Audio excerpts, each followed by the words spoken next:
দুনিয়াতে আসার সিরিয়াল আছে, কিন্তু চলে যাবার কোনো সিরিয়াল নাই। ছোটোবেলায় কথাগুলো যখন শুনতাম তখন এগুলোর মিনিং ভাবার্থ এত বুঝতে পারতাম না।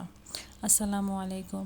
গত 9 মাসে আমার পরিবারের তিনটা কাছের মানুষ মারা গিয়েছে। বড় চাচা, সেজো চাচা এবং ছোট ফুপু। 8 বছর আগে আমি হারিয়েছি আমারই একমাত্র বড় বোনকে। হারানোর লিস্টগুলো এত বেশি বড় হয়ে যাচ্ছে, আগত মানুষের তুলনায় মনে হচ্ছে হারানোর লিস্টটাই অনেক বেশি। দুনিয়াটা ছেড়ে চলে যেতেই হবে, এত সত্য, এই নির্মম সত্যটাকে কেন যেন মেনে নিতে পারি না। হয়তো বা এভাবে নিজেকেও চলে যেতে হবে। গোধূলি যেমন আপন রঙকে নিভু নিভু করে চলে যায়, ঠিক একইভাবে জীবনের মায়া সব কিছু ত্যাগ করে চলে যেতে হবে। এটাই বাস্তবতা। পরকালের জন্য নিজেকে গোছাতে হবে। আল্লাহ হাফিজ।